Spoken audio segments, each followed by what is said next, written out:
name is Bobbie DeBrito. I am a portrait photographer. I also own a organic soap company called Indie Soap, and my photography business is called Bobbie DeBrito Photography.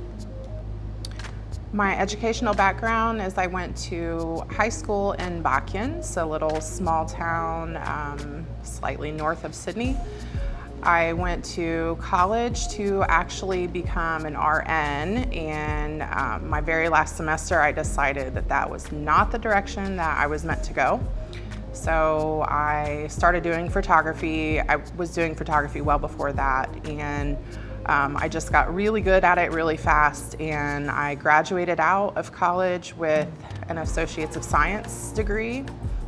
I taught myself how to do photography, which is hard in itself because you want to reach out to other photographers to learn from them, and you see everybody doing big things with photography, and when you're just beginning, it's really hard. I didn't have much help. I got the door closed on me a lot when it comes to asking questions to fellow photographers, so I dove into YouTube. I did lots and lots of Photoshop tutorials online through Adobe, and I just went out and took pictures and pictures and more sessions and free until I got good enough to sell my art. I did not start making money doing photography until approximately 2010, but I was doing photography since 2008. I started doing photography out of a life circumstance that happened to me. I was just put in a situation where I was made to take care of my kids and myself by myself. So I was just thinking about any way that I could make some money on the side while I was going to college, also while I was working full time. And it turned into family wanting me to do pictures of them, and then friends of the family that wanted me to do that. And it just grew and grew and grew slowly but surely. And there was a point in time where somebody had reached out to me and asked me if I would like to do their wedding, and they offered to pay me a certain amount of money, and that's when it occurred to me that I could actually, maybe, if I learned the art well, that I could make this my career path. So that's what I did. There was a point in my life where I was going to college full-time. I was working full-time, and I had 3 kids at that time, and I was going into my very last semester to be an RN, and my instructor at Edison actually pulled me aside, and she told me that I really need to think about the career path that I am set to go on, because she had also had me do photos of her family.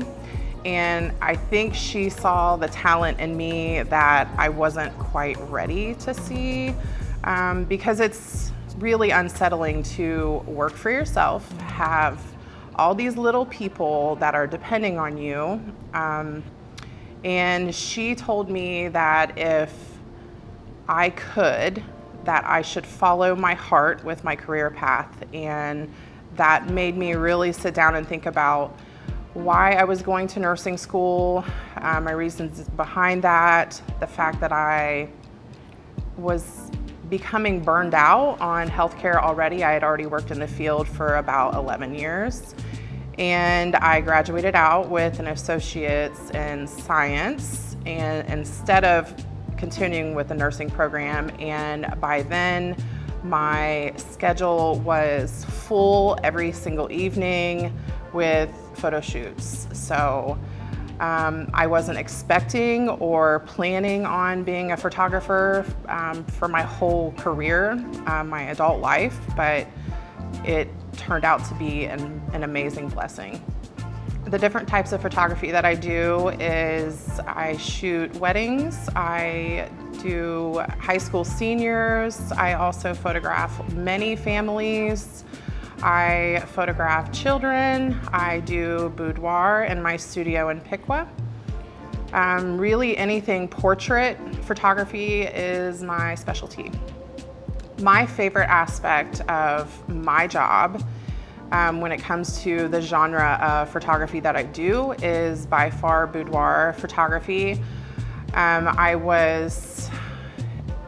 For many, many years, I was at the mercy of renting Airbnbs or hotel rooms, which weren't always so pretty to do boudoir photography in. And I was on the hunt for a studio for many years, something that I really loved and that had lots of natural light in it. And a few years back, I was fortunate and found a space in Piqua for my boudoir studio. I also do headshots up here. I do children's photography up here.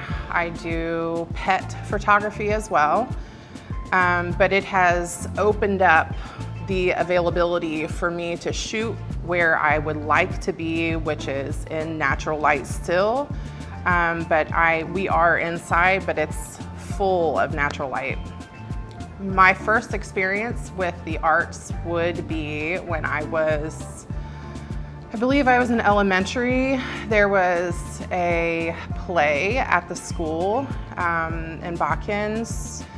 The play was called Annie, and I was just a backstage person that got things ready, and I did some of the paintings for the backdrops for the play, and that's when it did it for me for knowing that I really truly loved art and performance. So when I was in high school, I thought that I was a very good artist, and I enrolled into the advanced painting classes, but I was horrible at it. But the one thing that I did learn as a part of my painting that goes all the way back to high school is color and hues, and I use that in the way that I edit in Lightroom. So that still ties into what I'm doing today. I really can't draw, so that's not any part of it, but another form of art that I use almost every session with especially my seniors is I will go to my car, I will turn on some music, and I'll look at them and I will demonstrate a dance, which is just rocking out to some good music, and I tell them to dance with me. So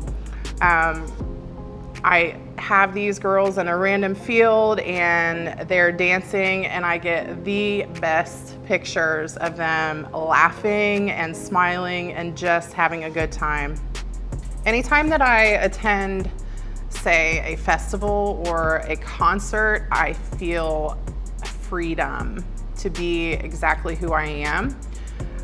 It's different when you're in an atmosphere where there's lots and lots of people that are like-minded, and even if you go to a gallery of paintings, you're surrounded by like-minded people and you just genuinely feel enriched, and you have something to, when it comes to, say, if I were to go to a photography art exhibit, I'm going to be inspired by that more than anything. It's something to look up to, even if you're not attending something like that in person. And I follow many, many photographers and artists that I really look up to. Without them, I would maybe lack a lot of inspiration. I mean, I get my inspiration from myself as well.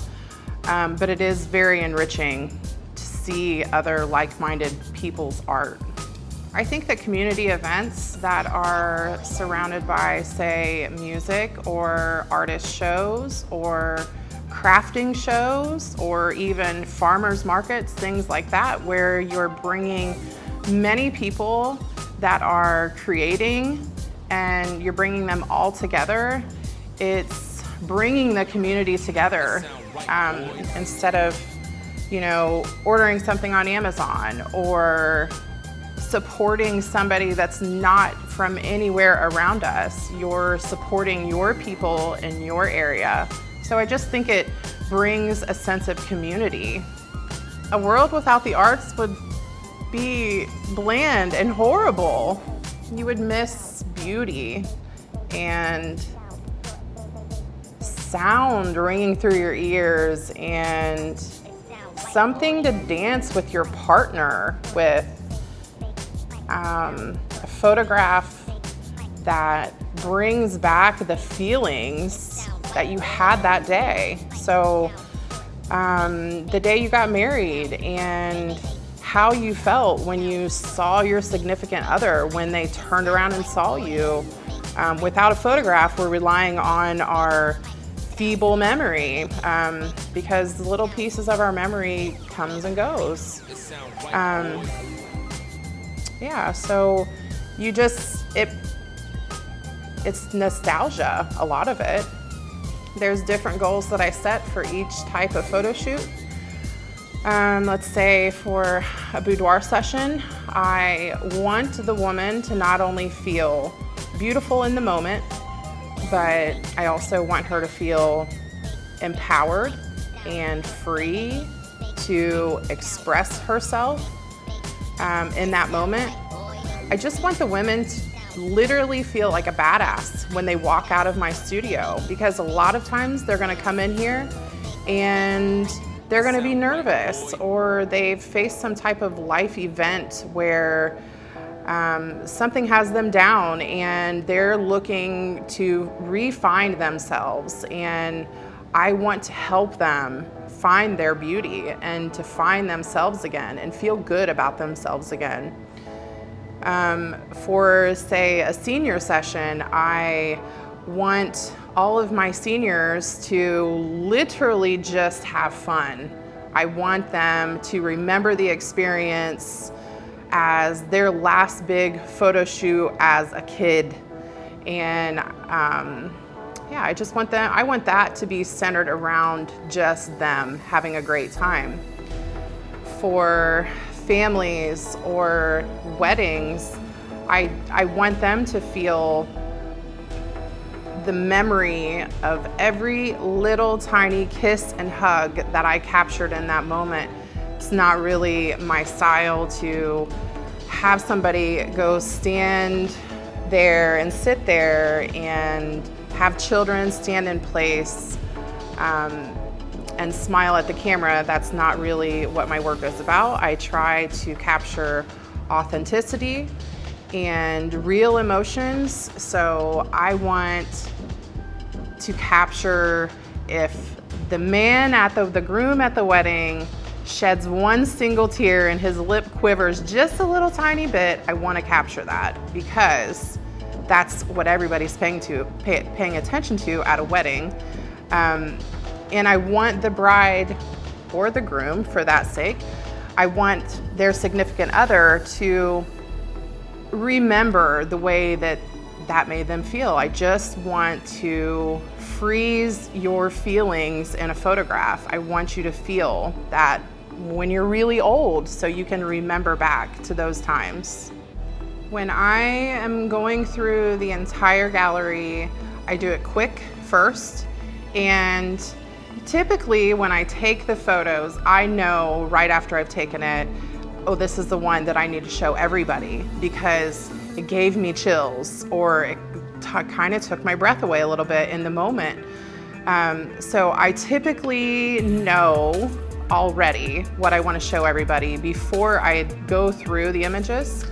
But when I am going through them, I want to grab something that is going to make you extremely happy when you see it, because the girl's nose is wrinkled up with so much happiness and her smile is so big that you can't scroll past it without bringing a smile on your face. Or when a dad is holding his daughter and she's having a meltdown and he gives her a kiss. because that's real and that's authentic. And I want to show everybody the real and the raw and the emotions that I'm capturing with my camera. When I first started photography, success meant that I could pay my rent, I could feed my kids, and have just a little bit of money left over for other things. It was a do or die situation for me, and the photography money was just extra money that was contributing to all the bills. So there wasn't nearly as much joy in what I do back then because I was just trying to make ends meet. And then after years and years of doing this, things have evolved and my life has gotten better and the circumstances have gotten better. And now I can focus on emotions instead of focusing on the money part. The money part is great. You can really make quite a career out of doing photography. It kind of takes over your life just a little bit. Your life tends to revolve around it a bit. It's time consuming. It's not just, you have a nice camera, go click the button and it's done. That's not what it is. So I've given up a lot of time away from my own family so I can give all of my clients beautiful images. I sit at the computer for many, many hours every day. That is the harder part of the job. So it's evolved in a way that I'm out here doing this because I want to capture your memories for you. And yes, it's a bonus that I can do this as a career. I think once my youngest daughter, she's 3, she is one of the 5 children that we have between my husband and I.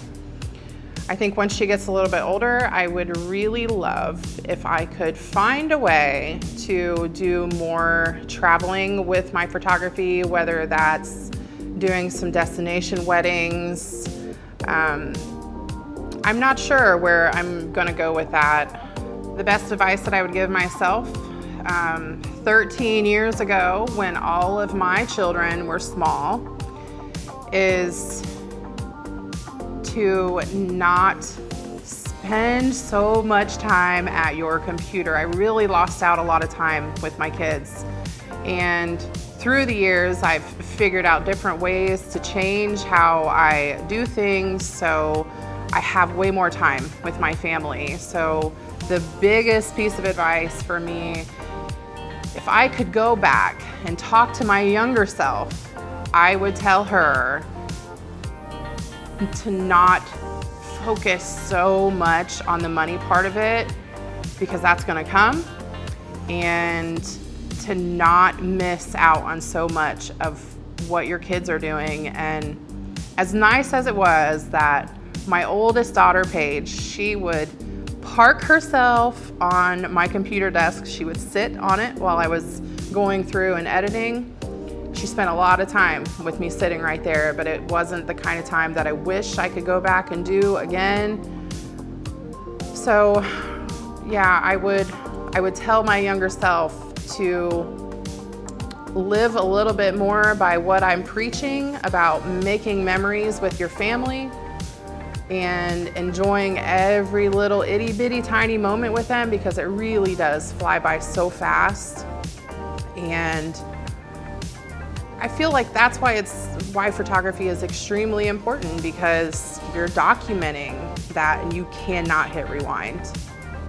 Myself, that's who. Seriously, I don't really have somebody that I look up to be honest with you. Honestly, that's not a good question for me. I'm a very driven woman, all on my own. Be a boss bitch, you can do it. Don't let anybody tell you any different. Oh, the biggest challenge of being a photographer is being self-employed. It's being lonely in an adult world. I have my kids, I have my family, but I do not have a social life at all. My day consists of, I wake up, I go through images on my computer, I spend most of my day with my little one, and then in the evening I cook for my family, I go do my photo shoot, and then it's all over again. So lack of having coworkers is probably the biggest challenge, just not having much of a social life. Okay, maybe it's just me. I might be a little bit of a loner, but yeah, I have a select few friends, but my schedule doesn't match up with theirs, it seems like ever. And yeah, it's a little bit lonely. Everything that I do is personalized around whoever I'm photographing. So prior to the sessions, I do a consultation with everybody and I stalk your social media just a little bit too, because I want to know who you are before I meet you. So I want to know if you are typically a little bit more of a serious person or if you're the life of the party, because I want to capture the real you. So I do my research beforehand, just know that. I am a little bit of a stalker online when it comes to before, but that's to benefit you in every way, because I feel like my specialty is capturing authenticity. So I have like maybe 5 minutes once I pull up and I meet with you, and that's not enough time for me to know exactly who you are. So yeah, I do some research beforehand, and I feel like that's what gives me maybe an edge over other photographers is I'm capturing realness and authenticity and fun. Like I said, there's dance parties happening in fields, and there's lots and lots of hugging and kissing and embracing and love with my session.